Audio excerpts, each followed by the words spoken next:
Salam sepak bola. Kembali kita bertemu di ruang sepak bola channel Paulus Rogen. Kali ini topik kita masih seputaran di mana PSSI akan menyelenggarakan Ordinary Kongres luar biasa tanggal 16 Februari 2023 dengan memilih pengurus dari eksekutif komite yang terdiri dari ketua umum, wakil ketua umum, dan anggota members of executive committee yang berjumlah 12 orang.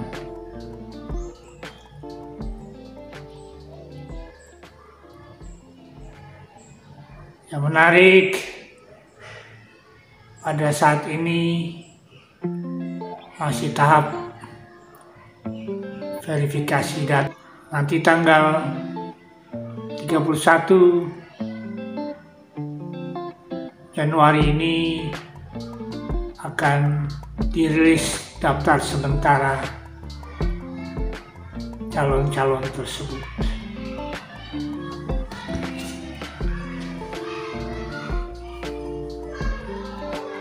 Jadi untuk kedepannya kita mengharapkan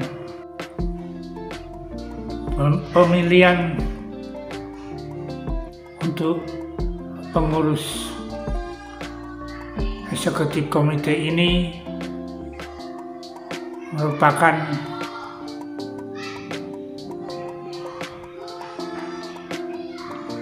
langkah ke depan dan menentukan organisasi PSSI di kemudian hari. Yang berkembang, yang berkaitan dengan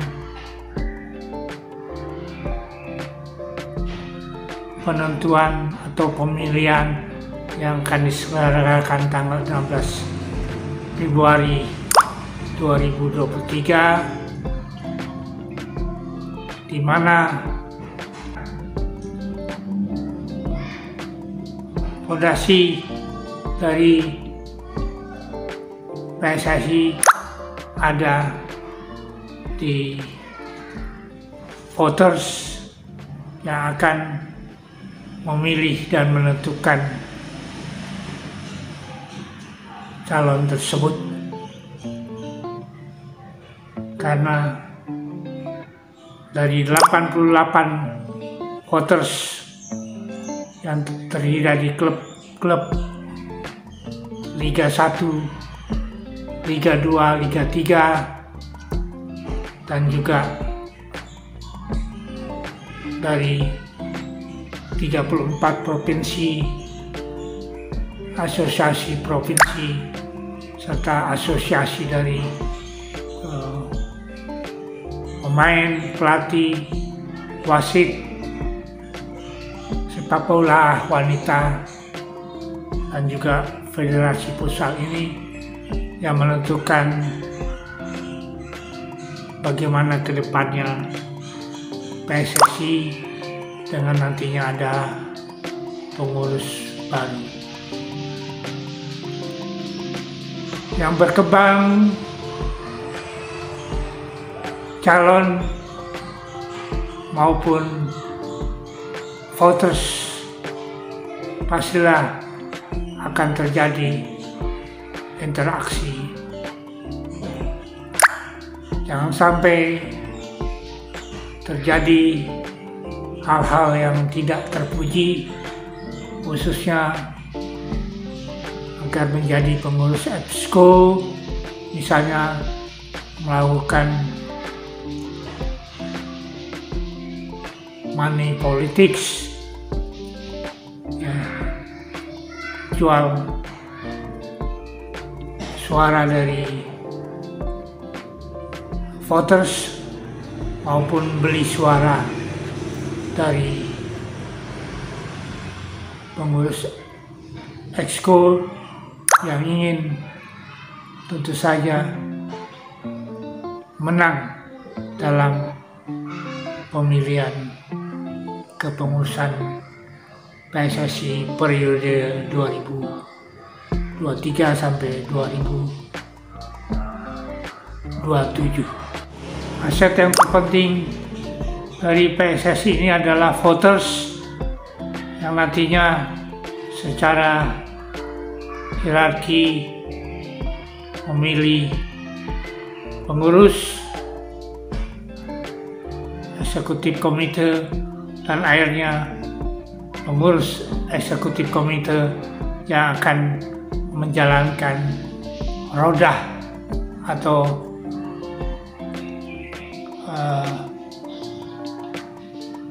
lokomotif berikut gerbongnya untuk 4 tahun mendatang.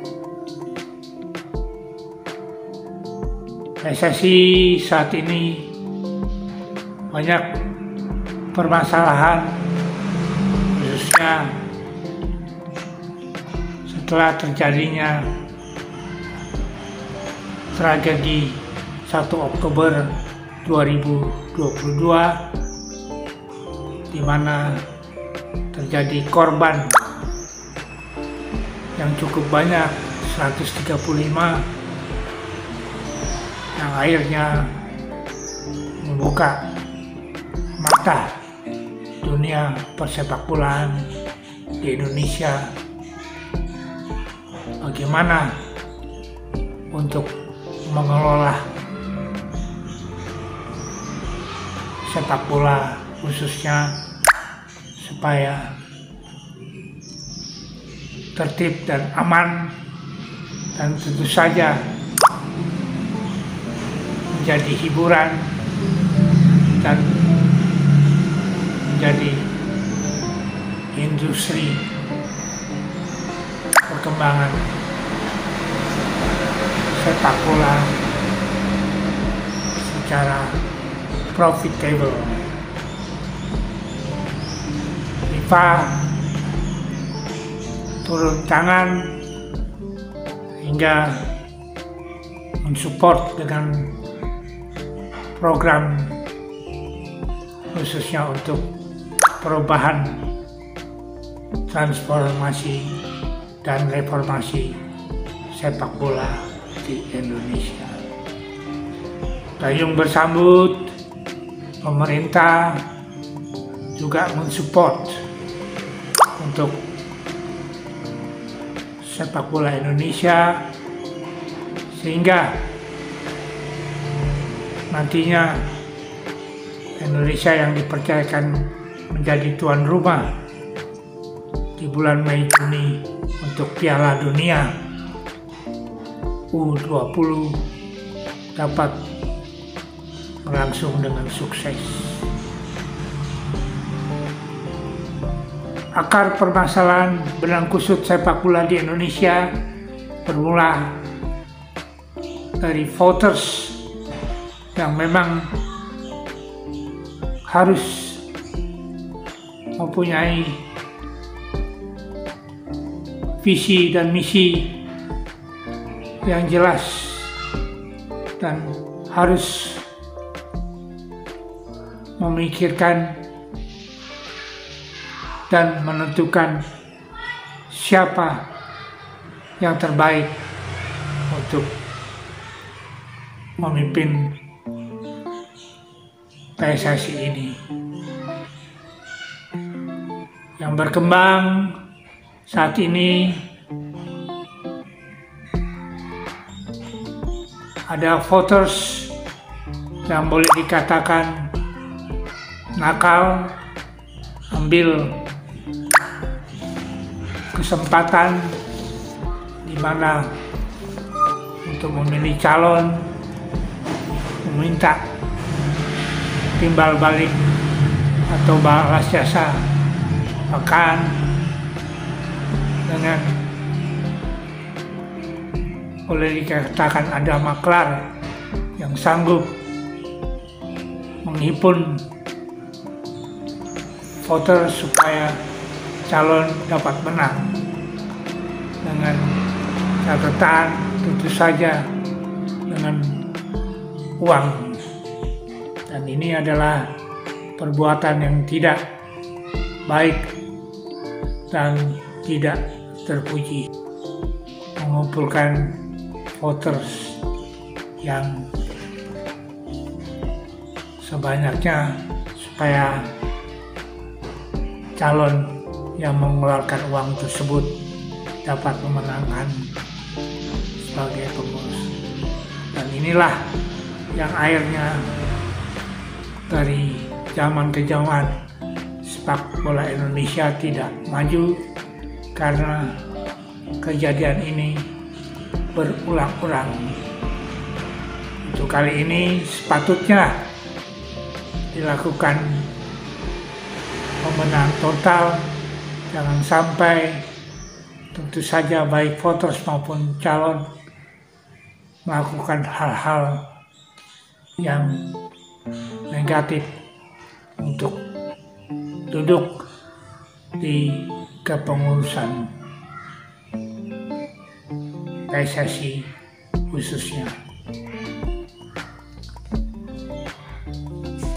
Ada beberapa masukan yang kami dapat info dari mantan pemain nasional, jurnalis, khususnya jurnalis senior, dan tentu saja dari mantan dari pecinta sepak bola. Jangan sampai dengan adanya kongres luar biasa ini untuk memilih ketua umum, wakil ketua umum, dan pengurus eksekutif komite telah dikondisikan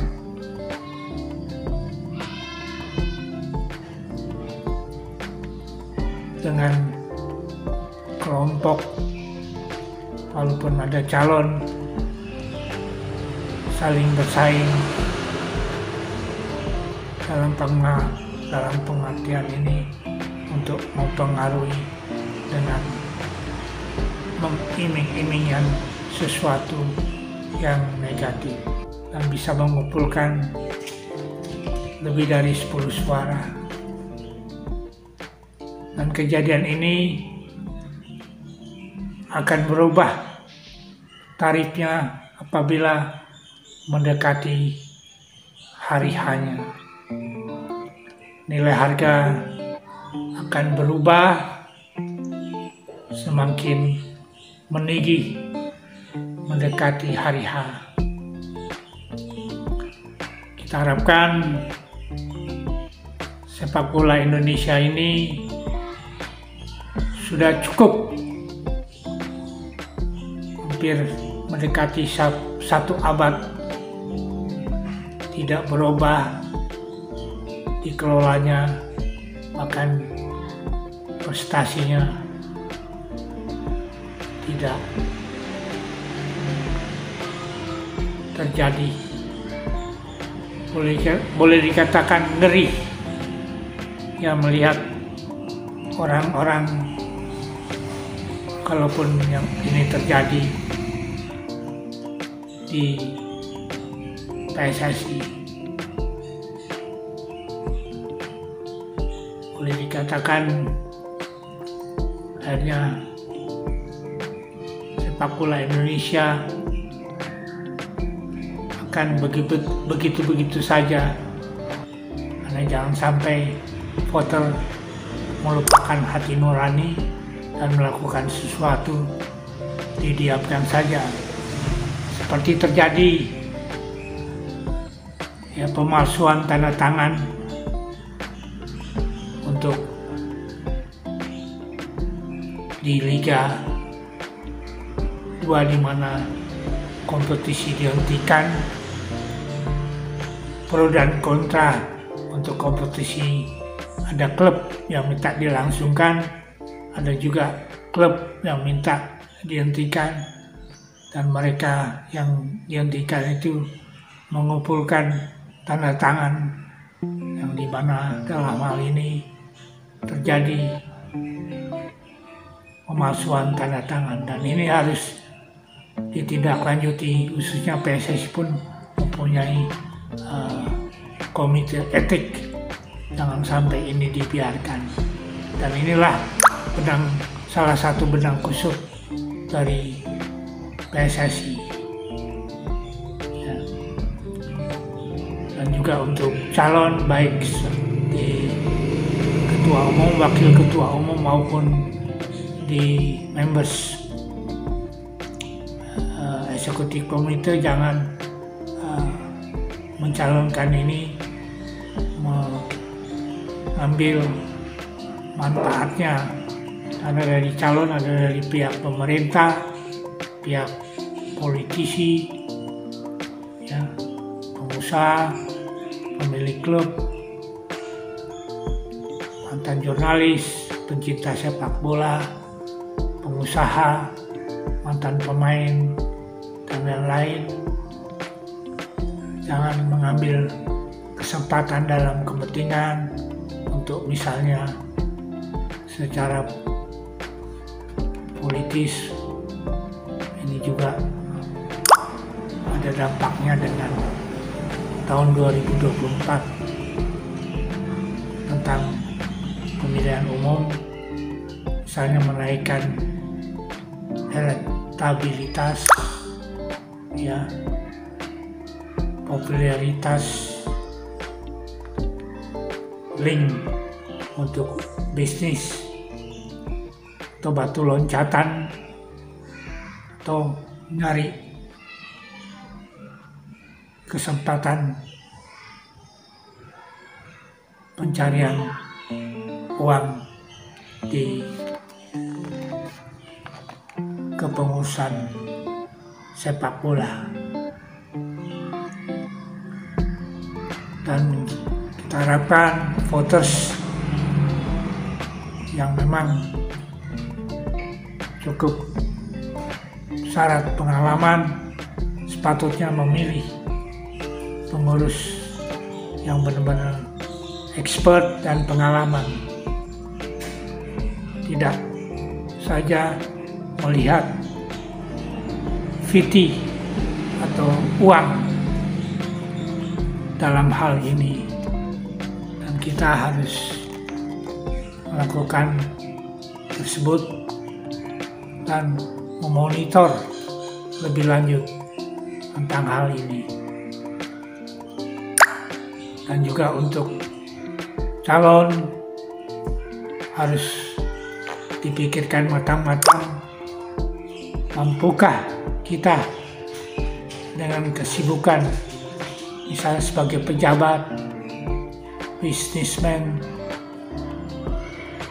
dan lain-lain bisa fokus mengangkat prestasi sepak bola Indonesia.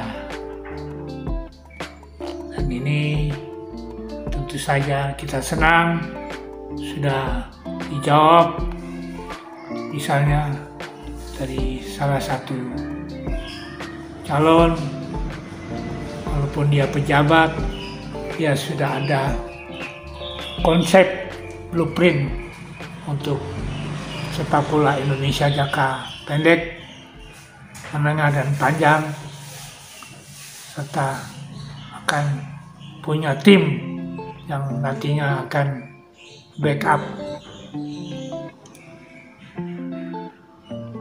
Dan tim ini tentu saja adalah 12 anggota Executive Committee, di mana ada sebagian sesuai dengan komitmen dan rekomendasi dari tim gabungan independen. Kanjuruhan mereka secara moral, baik ketua maupun wakil ketua maupun seluruh pengurus termasuk anggota eksekutif diminta mengundurkan diri. Tapi ada sebagian yang masih bercokol dengan alasan tentu saja mereka belum menyelesaikan pekerjaannya. Yang penting harus dilakukan sapu bersih agar orang-orang di PSSI ini akan benar-benar orang pilihan, loyalitas, dan tidak ada konflik of interest. Harus membasmi mafia bola dan juga maklar dan kroni, ya, kroni mafia. Jangan sampai secara moral untuk mencapai kekuasaan di PSSI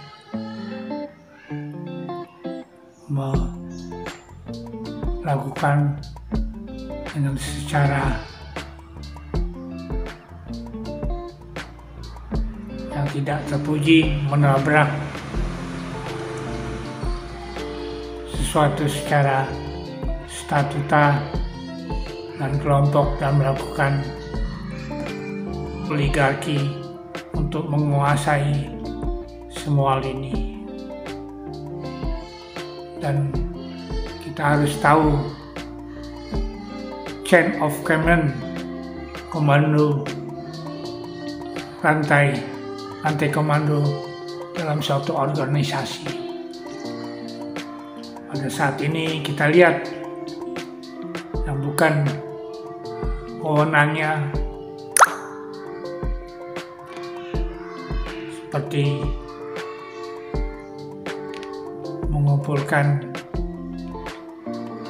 para voters, di mana mengarahkan voters yang dari Sumatera untuk memilih salah satu calon yang memang boleh dikatakan ini tidak pantas. Dan juga terakhir di mana ada meeting dari owner klub dengan PT Liga Indonesia baru, dan ada statement dari salah satu pengurus ya untuk kelanjutan Liga 3 itu ditentukan diserahkan masing-masing kepada asosiasi provinsi. Aneh ya, kita sebaiknya tunggu aja untuk kompetisi Liga 2 dan Liga 3 ini dengan terbentuknya kepengurusan baru.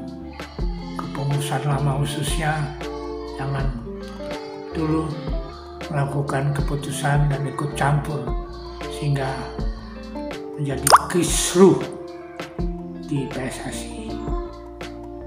Ya, keputusan yang kontroversial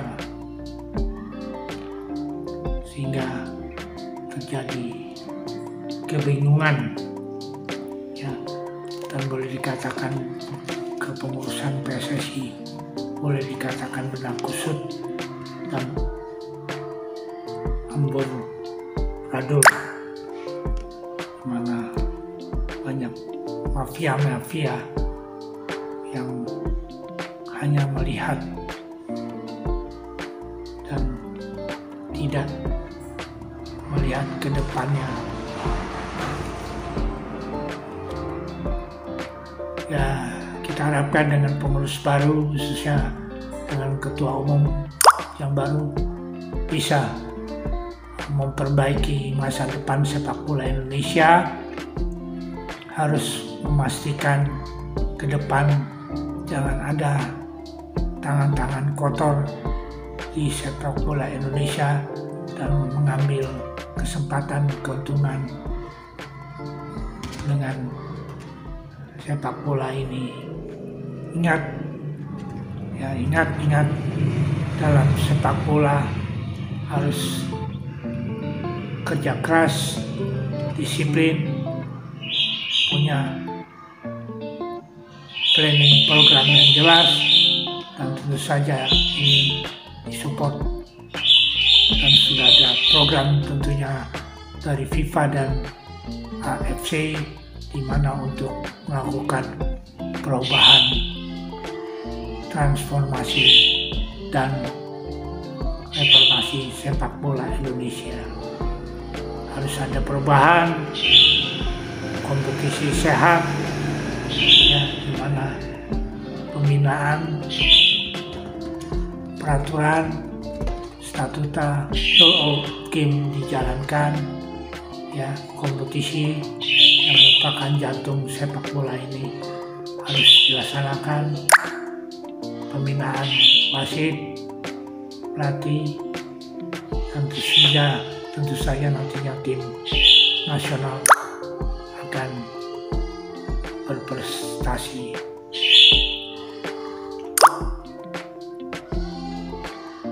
Calon Exco benar-benar melakukan pekerjaannya, membantu support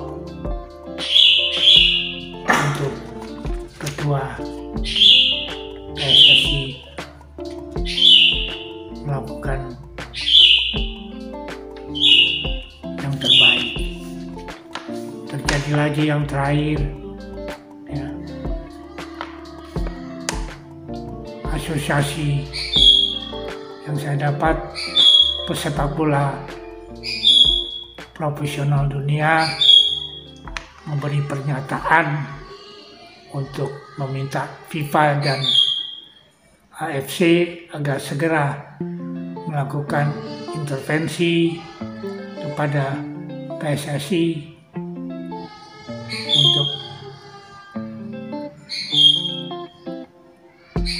ditindak setelah PSSI memutuskan penghentian sisa musim kompetisi Liga 2 dan 3. Dan terakhir, kemarin supporter membuat ulah lagi di mana bus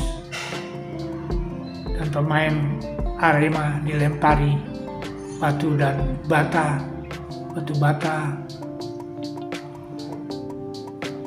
rebel dan lain-lain. Setelah usai pertandingan, kaca-kaca bus pecah dan terpaksa ini kejadian yang tidak terpuji berulang kembali. Kejadian di Stadion Mangguwo Harjo di Sleman setelah pertandingan antara PSS Sleman dengan Arema Football Club. Sepak bola Indonesia masih terjadi hal-hal yang memang merupakan harus ada orang yang membenahinya untuk lebih lanjut, supaya benar-benar kita dapat menikmati sebagai hiburan dan juga sebagai industri untuk perekonomian khususnya, dan last but not least untuk Indonesia dapat berprestasi di kancah sepak bola internasional. Pesan untuk voters, jangan sampai terjadi money politics ataupun hal-hal yang tidak diinginkan. Pilihlah yang terbaik, the best from the best, dimana nantinya benar-benar ada perubahan di sepak bola Indonesia. Prabu, Indonesia bisa, Indonesia maju. Semoga Tuhan memberkati kita semua. Amin.